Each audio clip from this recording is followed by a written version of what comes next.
감사하는 귀한 축복의 시간 되시기 바랍니다. 우리가 감사할 것이 무엇이 있는가? 저 사람은 2개를 얻었고 나는 하나도 얻지 못했다. 저 사람은 내가 원하는 것을 이미 이루었고 더 높은 것을 원한다. 나는 오히려 가지고 있던 것도 다 잃어버렸다. 건강도, 친구도, 사랑하는 사람도 다 잃어버렸는데 내가 무슨 감사할 제목이 있는가? 그런데 진짜 감사는 무엇이냐? 나의 소유의 많음에 있는 것이 아니라 더 어떤 많은 것을 얻었기 때문에 감사하는 것이 아니라 나 같은 죄인 살리신 주님의 은혜, 그거면 족합니다. 그것이 감사의 최고의 제목이라는 것을 잊지 마시기 바랍니다. 지금까지도 아무리 힘들고 어려워도 때로는 굶기도 하고 때로는 아프기도 하고 병상에서 힘들어했다 할지라도 여기까지 오게 하신 하나님의 은혜가 있었음을 기억하시기 바랍니다. 그리고 우리가 구할 것은 여전히 하나님의 은혜밖에 없다는 것을 기억하시기 바랍니다. 그 은혜로 살아가는 자가 바로 우리라는 사실을 잊지 말아야 되겠습니다. 어릴 때, 초등학교 때에 도시락을 싸가지고 점심시간 때에 밥을 먹습니다. 아이들이 왁자지껄 합니다. 3, 4, 5 친한 친구들끼리 반찬을 꺼내어서 도시락을 꺼내서 밥을 같이 먹습니다. 그 앉아서 같이 밥을 먹게 되면은 이제 그 반찬 뚜껑이 열리는 순간 전쟁이 납니다. 뭐 불고기나 뭐 이런 거 가져오면은 순식간에 사라집니다. 그리고 또 맛있는 반찬, 진귀한 것이 오면은 또 막 먹습니다.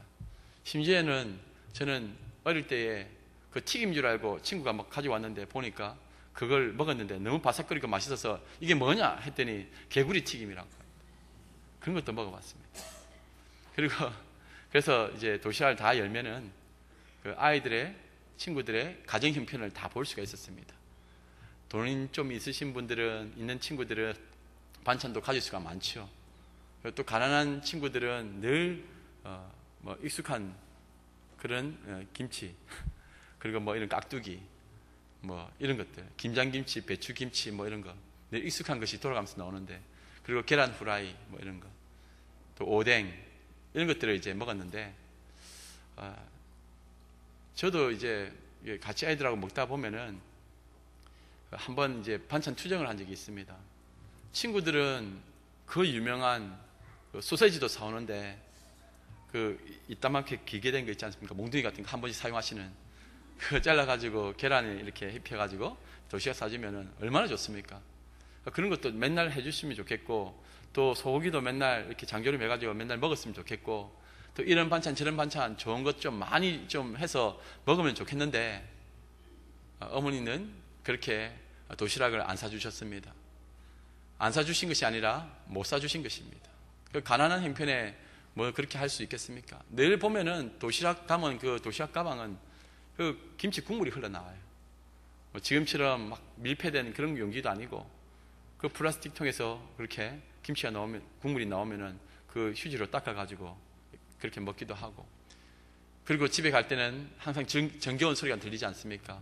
가방에 그 도시락 안에다가 철제 그 도시락통 안에다가 숟가락 젓가락 넣어놓으면 오면 다그닥 예, 그런 시간들이 있었는데 한 번은 그래서 반찬 좀 맛있는 거 좀 해달라고 그러다가 이제 TV를 보니까 이 새우 막 먹는 장면이 나왔어요. 커다란 거. 나도 저런 새우 큰 거 하나 좀 도시락에 좀 넣어주세요. 넣어줘 이렇게 했는데 그런 도시락에 넣을 만큼의 그런 새우를 살 만큼의 형편도 없었습니다. 그런데 어느 날 이제 아이들과 함께 점심 식사 시간에 도시락을 이렇게 열어서 밥을 먹으려고 하는데 뚜껑을 여는 순간 충격받았습니다. 이거는 반찬통에 담은 것도 아닙니다. 제 사각형 도시락에 딱 그게 박혀 있는 겁니다. 새우가 커다란 새우, 그 왕새우가 딱 박혀 있는 거예요. 얼마나 놀랐는지 모릅니다. 이 작은 눈이 왕눈이가 되었습니다. 그래서 그것도 잘라서 넣은 것도 아니고 딱 온 거 진짜 왕새우 한 마리 딱 박혀 있는 겁니다. 얼마나 그 순간에 놀랐는지, 감격했는지, 가슴이 뭉클했는지 몰라요. 뭐 순식간에 아이들의 젓가락이 막 폭격해 오는데 방어할 틈도 없었고, 그 새우 대가리만 남아가지고 그것만 씹어 먹었는데 그래도 너무 마음이 좋았습니다. 왜냐? 엄마의 사랑을 느낄 수 있었기 때문에. 그 애가 도시락 한번 사달라고 그렇게 조르는데 아마 마음을 크게 먹고 그렇게 사러 가신 것 같아요. 아마 저희 형님 도시락에는 안 들어간 것 같습니다. 저만 그렇게 해주셨는데 너무 좋았어요. 새우를 다 먹지도 못했지만은 그래도 엄마가 내 말을 기억하고 잊지 않고 새우를 이렇게 주셨구나. 지금도 그런 생각 많이 합니다. 새우 먹을 때마다 마음이 뭉클해집니다.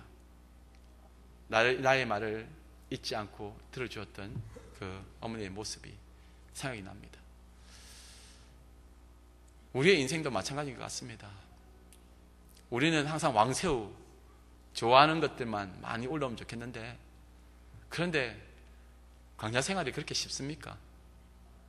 뭐 많이 원하는 대로 우리가 다 차지할 수 있는 건 아닙니다. 오히려 있는 것도 다 던져야 되는 것이 우리 광야 생활입니다. 천국 가는 길에 필요 없는 것은 하나님께서 다 제거해 주십니다. 때로는 높은 자리에 세우시기도 하고, 때로는 낮은 자리에 두시기도 하고, 때로는 많은 것을 가지기도 하시고, 때로는 다 잃기도 하시고, 때로는 아파하기도 하고, 때로는 건강을 회복하기도 하고, 때로는 눈물 많이 흘릴 때도 있고, 이런 모든 상황을 하나님께서 아시고 우리 각자에게 필요한 대로 그렇게 주시는 것입니다. 그것이 다 천국 가는데 필요하기 때문에 그런 겁니다. 광야 같은 인생길 속에서 세상의 탐욕과 세상에 대한 그런 열망을 깨뜨리기 위해서, 십자가로 깨뜨리시기 위해서 우리에게 그렇게 하시는 겁니다. 그래서 오직 주님만을 바라보고 이 세상 것에 마음 두지 말고 주시면 주신 대로 감사하고 가져가시면 가져가신 대로 감사하라는 그런 뜻에서 가장 선한 길로 인도하시기 위해서 우리에게 그렇게 하시는 겁니다. 천국 가는 길에 짐이 많으면 안 됩니다. 금덩어리가 아무리 많아도 짐이 될 수 있습니다. 내가 아무리 건강해도 그것이 짐이 될 수가 있습니다. 자녀가, 남편이 짐이 될 수도 있습니다. 천국 가는 길은 외로운 길이고 광야의 길입니다. 그런데 오늘 우리가 기억해야 될 것이, 오늘 말씀에 보니까 이 이스라엘 백성들이 그 광야길을 가는데 그 에돔 땅을 거쳐서 빨리 가면 되는데 또 길을 막 둘러서 가게 되니까 또 그 땅은 또 안 좋은 땅이니까 이스라엘 백성들이 원망과 불평을 합니다. 마음이 상해져 버리고 맙니다. 좀 편한 길로 가고 싶은데 왜 하나님은 이렇게 불편한 길로, 어려운 길로 자꾸 이끌어 가시는가? 다른 사람은 잘 가는 것 같은데 고속도로로 그 100km, 200km 달려가는데 나는 이 험난한 산을 걸어서 힘겹게 그렇게 가는구나. 그래서 다른 사람을 비교하게 되면 참 처참해집니다. 왜 하나님께서는 우리를 이 광야로 이끌어내셔서 이렇게 힘들게 하시는가? 여기서 이 하찮은 음식, 만나와 이런 물, 간신히 없는 이거 물 한 모금 제대로 마실 수 없는 이런 상황들, 너무 이 하찮은 음식들이 마음에 들지 않는다는 겁니다. 그래서 불평, 불만을 하는 겁니다. 하나님과 모세를 대해서 불만, 불평을 하는 이 이스라엘 백성들을 한번 보시기 바랍니다. 왜 우리를 애굽에서 인도해 내셨나? 여러분, 애굽이 무엇입니까? 세상을 상징하는 겁니다. 그리고 그 애굽은 우리의 죄와 허물 때문에 그 어두워진 세상, 그 세상에 그 모든 것을 상징합니다. 사탄이 지배하고 죄와 사망이 지배하고 더 이상 소망도 없고 그 죄의 종로를 타는 그곳에 있었던 이 이스라엘 백성들, 그 애굽이 바로 그러한 곳을 상징하고 있습니다. 그곳에서 하나님이 때가 되어셔서 모세를 통해서 이끌어내십니다. 그리고 홍해를 건너가게 하십니다. 그리고 홍해에서 광야 생활을 하게 하십니다. 그리고 광야 생활을 하고 난 다음에 그리고 법궤를 앞세우고 요단강을 건너가고 가나안으로 들어갑니다. 이것이 신학적으로 우리의 성도들의 삶의 모습을 나타내고 있는 것입니다. 죄와 사망의 자리, 그 애굽 같은 그런 세상에서 예수님을 알기 전에 우리는 죽음의 자리에서 도무지 우리가 어떻게 되는지도 몰랐던 그런 상황에서 예수님을 통해서 우리를 건져내신 겁니다. 우리가 먼저 원한 것도 아니고 우리의 의지가 있었던 것도 아니고 우리는 그것이 무엇인지도 모르는 그러한 상태에서 우리를 건져내셔서 저 홍해를 건너가게 하셨습니다. 그리고 그 홍해를 건너가게 하셔서 또 광야 인생길을 경험하게 하시면서 천국 백성으로 살아갈 수 있도록 우리를 깨뜨려 가시는 것입니다. 우리의 제약을, 우리의 연약함을 깨뜨려 가셔서 결국은 천국 백성답게 살아가도록 만들어 가시는 겁니다. 그리고는 인생의 마지막 건너가야 될 강, 요단강을 우리 주님이 감싸 안으시고 저 천국으로 인도하신다는 것입니다. 그것이 우리의 인생길입니다. 지금 믿음의 자녀들은 어디에 있느냐? 지금 광야의 그 힘들고 어려운 땅을 밟고 있는 것입니다. 광야는 아무것도 없습니다. 어떻게 살아가야 될지 막막합니다. 더 오래 있고 싶어도 불과 구름 기둥으로 이끌고 가시면 가야만 합니다. 먼저 가고 싶어도 불과 구름 기둥이 움직이지 않으면 갈 수가 없습니다. 우리의 가고 서는 것, 우리 하나님이 인도하신 대로 그 템포도 다 주관하셔서 인도해 주시는 겁니다.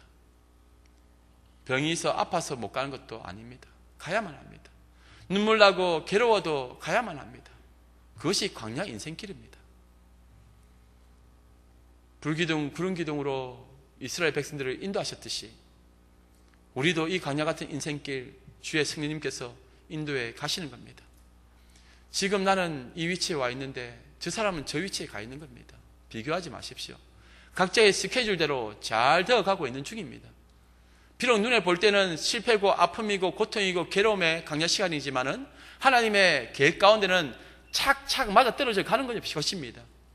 지금은 잃어버리고 지금은 아파하고 괴로워하는 순간이라 할지라도 이 과정은 다 하나님께서 우리를 위해서 만들어 가시는 과정입니다. 합력하여 선을 만들어 가시는 그 하나님을 믿으시기 바랍니다. 고린도전서 10장 1절에서 4절까지의 말씀에 형제들아 나는 너희가 알지 못하기를 원하지 아니하노니 우리 조상들이 다 구름 아래에 있고 바다 가운데로 지나며 모세에게 속하여 다 구름과 바다에서 세례를 받고 다 같은 신령한 음식을 먹으며 다 같은 신령한 음료를 마셨으니 이는 그들을 따르는 신령한 반석으로부터 마셨음에 그 반석은 곧 그리스도시라. 모세에게 속하여 우리는 이스라엘 백성들이 홍해를 건너갔다는 사실을 말씀을 통해 알게 됩니다. 우리는 그리스도께 속하여 그와 같은 죽음의 자리에서 생명의 자리로 옮겨진 것입니다. 그리고는 이제는 믿음의 선진들처럼 땅의 것으로 살아가는 존재가 아니라 하늘 양식으로 살아가는 존재가 되었다는 것입니다. 그 하늘 양식, 만나가 무엇을 의미합니까? 그 사막에서 나오는 그 물이, 광야의 그 물이 무엇을 의미합니까? 그것은 바로 예수 그리스도를 상징하고 있습니다. 그래서 믿음의 사람들이 살아간다는 것은 세상의 것으로 살아가는 것이 아니라 하늘 양식으로 예수 그리스도로 살아가는 존재라는 것을 밝혀주고 있는 것입니다. 예수 이외에는 아무것도 없는 것입니다. 은과 금을 여전히 자랑하고 있습니까? 그것이 없어야 예수 그리스도만이 드러나는 것입니다. 세상의 것을 갖다가 가지고 와서 갖다 붙여놓는 것, 세상의 명예와 권세, 그거 다 무엇입니까? 예수님이 광야에서 어떤 유혹을 당하셨습니까? 돌을 떡으로, 그리고 높은 곳에서 뛰어내리라. 그리고 그 사탄에게 절을 하라. 천하 만국을 다 주겠다 하지 않습니까? 우리도 그러한 유혹을 광야 같은 인생길 속에서 당하고 있는 것입니다. 그런데 예수님은 말씀으로 이겨내셨습니다. 우리도 그렇게 말씀으로 이겨내야 된다는 것입니다. 광야에서 배가 고프니까 돌이라도 해서 떡을 만들 수 있는 능력이 있다면 그렇게 만들어 먹고 살아야죠. 그런데 그 돌이 무엇입니까? 세상을 상징하는 겁니다. 우리는 하늘 양식으로 먹고 살아가는 존재인데 자꾸 땅의 것으로 우리를 만족해라 하는 겁니다. 우리가 감사하다는 것이 무엇입니까? 땅에 돌이 많이 쌓여 있어서 감사하다고 고백하는 겁니까? 아닙니다. 하늘 양식으로 살아갈 수 있게 되게 하셔서 감사합니다. 그렇게 고백하는 겁니다. 세상의 것은 없어도, 아픔이 많아도, 눈물이 나도 하늘 양식 대신 주님이 나와 함께 하시니 이것으로 족합니다. 그렇게 고백하고 살아가는 것이 우리의 모습이라는 것입니다. 주님, 내 건강 없습니다. 내 가진 것도 없습니다. 세상에 높은 자리도 아닙니다. 그런데 주님이 나와 함께 하시니 무엇이 부럽겠습니까? 괴로운 시절 지나가고 땅 위에 영화사할 때에 우리 믿음의 자녀들은 주님 앞에 서게 될 것인데 그것으로 족한 것 아니겠습니까? 여기에 이스라엘 백성들은 지금 원망과 불평 속에서 괴로워하고 있습니다.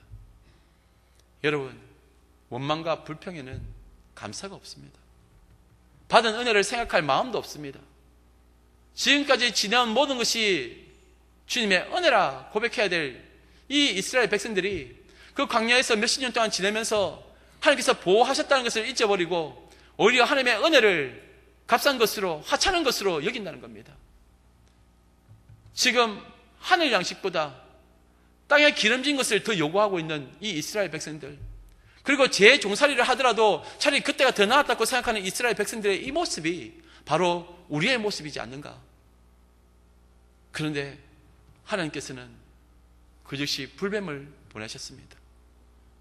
불뱀을 보내셔서 이스라엘 백성들 불평하고 원망하는 그 사람들을 물게 하십니다. 그래서 많은 사람이 죽었습니다. 그런데 왜 불뱀입니까? 아담과 하와가 하나님 앞에서 죄를 짓고 난 다음에 하나님께서는 이제 뱀이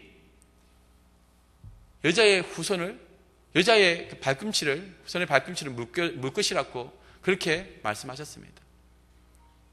그 뱀이 무엇입니까? 사탄을 상징하는 겁니다. 그리고 그 사탄에게 속한 죄인을 말합니다. 그리고 우리 주님을 괴롭힌다는 겁니다. 불뱀이 죄악에 빠진 원망과 불평을 하는 이스라엘 백성들을 물어버립니다. 하나님께서 불뱀을 보내셨다. 그 표현보다 더 정확한 표현은 하나님께서 불뱀을 막고 계셨던 그 손을 거두셨다. 그랬더니 원래대로 그 뱀에 물려 죽음의 자리에 서야 되는 우리의 모습이 그대로 드러나는 것입니다. 원래 아담과 하와가 죄를 지은 다음에는 불뱀에게 물려서 그 죽음의 자리에 있는 것이 바로 우리의 모습이니 그 이스라엘 백성들도 그와 같이 그렇게 된 것입니다. 하나님의 은혜의 손을 거두시면은 생각지도 못했던 불뱀들이 몰려오게 되는 겁니다. 어떻게 하나님의 구원과 은혜를 하찮은 음식이라 표현하며 그렇게 살아갈 수 있겠습니까? 원래 인간은 불뱀에게 물려 뜯겨서 죽는 존재라는 것을 기억하시기 바랍니다. 그러한 불뱀이 바로 우리들이지 않았습니까? 그래서 예수님을 십자가에 못 박아 죽인 것 아닙니까? 이 이스라엘 백성들이 원망하고 불평할 때에 불뱀에 물려서 많은 사람이 죽으니까 이 이스라엘 사람들이 모세에게 와서 하나님과 또 모세에게 잘못했다고 용서를 구합니다. 그리고 자신들을 위해서 기도를 해달라고 부탁을 합니다. 그리고 고쳐달라고 부탁을 합니다. 이때에 모세는 백성들을 위해서 기도를 합니다. 그때 하나님께서는 놋뱀을 만들어 그것을 장대에 달고 그것을 올리면은 그 물린 자들은 그 장대에 달린 그 놋뱀을 보면은 살게 된다. 그렇게 말씀해 주셨습니다. 그래서 그 장대에다가 놋뱀을 달아서 사람들이 보면서 몸이 회복되어졌다. 아주 단순한 이야기입니다. 아주 단순한 겁니다. 살 수 있는 방법은 단순합니다. 그런데 우리의 생각은 너무나 복잡합니다. 하나님께 구원해달라 부르짖으니 하나님께서 보여주신 것은 장대에 놋뱀을 달아가지고는 그거 보는 자는 살리라. 보면 사는 겁니다. 근데 그 보는 것이 쉽지가 않습니다. 얼마나 어이없는 치료제입니까?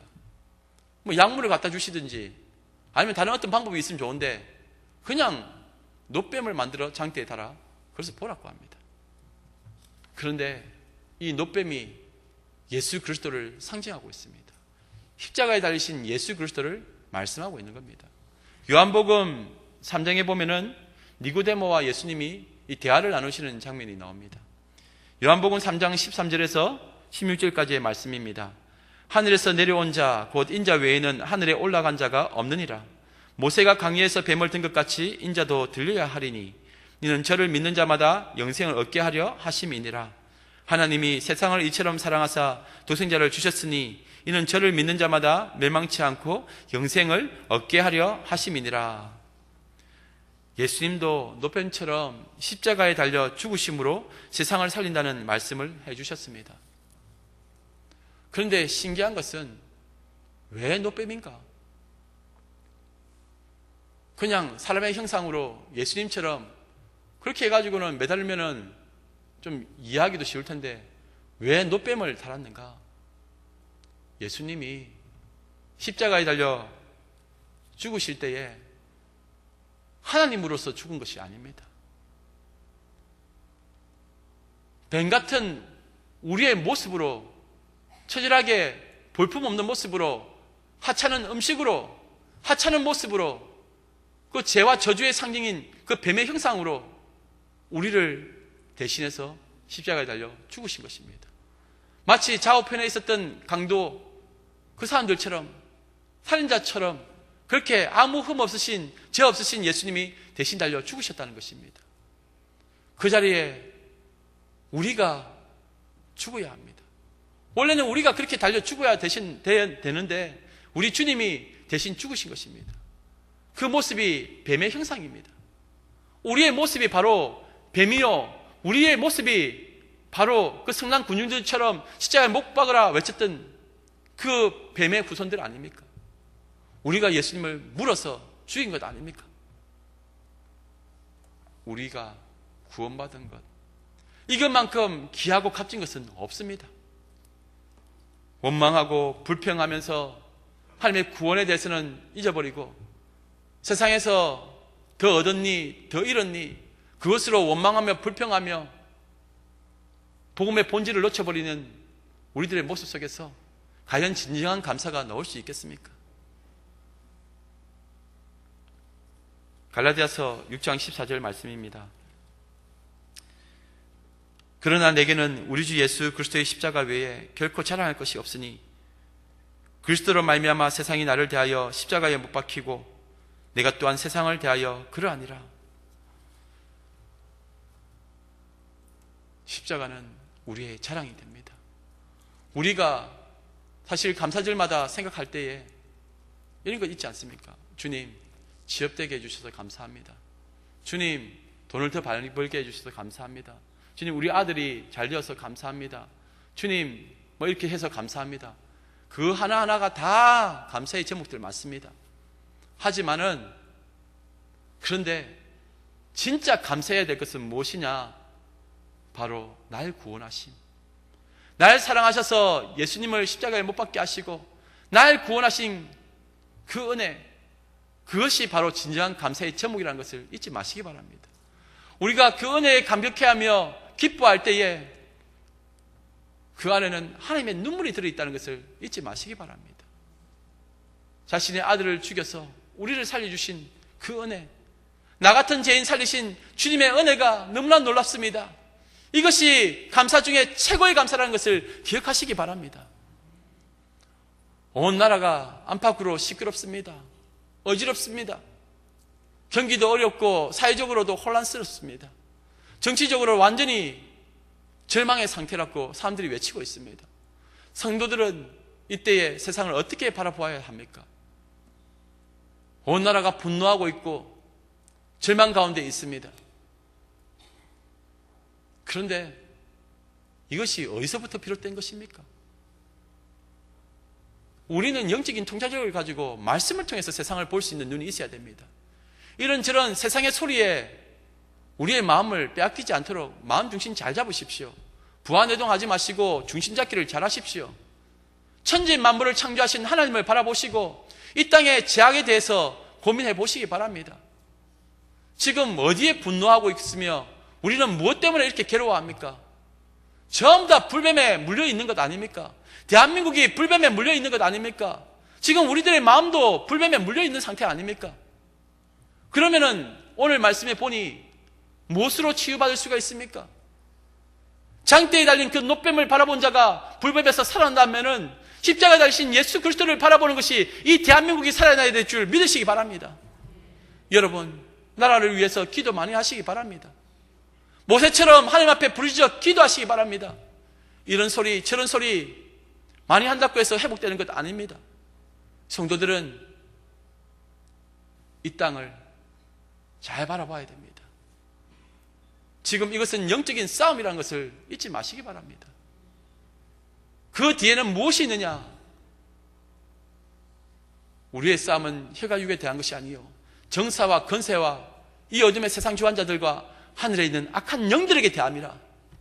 사탄 마귀가 온 백성들의 마음을 흔들고 성도들의 마음을 흔들고 있을 이때에 믿음의 자녀들은 예레미야적 야성을 가지고 이 나라와 민족을 위해서 기도하고 이 땅의 회복을 위해서 하나님께 부르짖어야 합니다.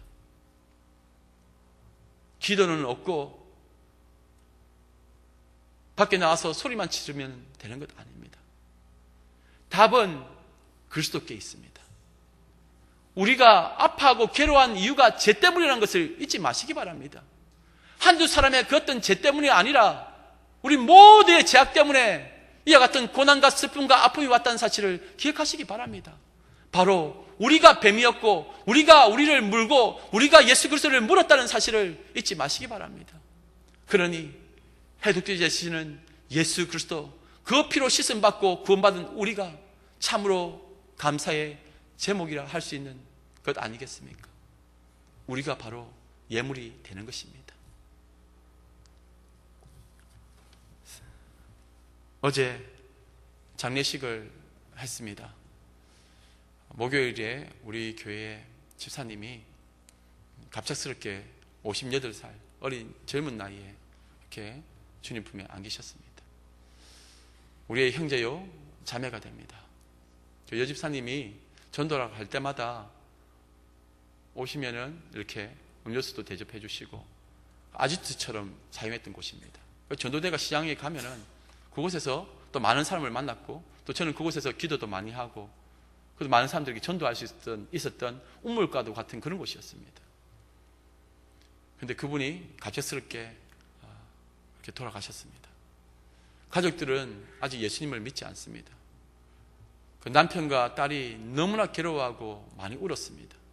그런데 제게는 오늘도 문자가 오고 했지만 엄마가 다니는 교회를 싫어했는데 이렇게 많이 위로해 주시고 격려해 주셔서 너무 감사합니다. 그리고 꼭 찾아뵙고 인사드리겠습니다. 그리고 성도님들에게 감사하다는 말씀 꼭 전해 주십시오. 저 예배 들어오기 전에 그런 문자를 받고 여러분들에게 말씀해 드리는 겁니다.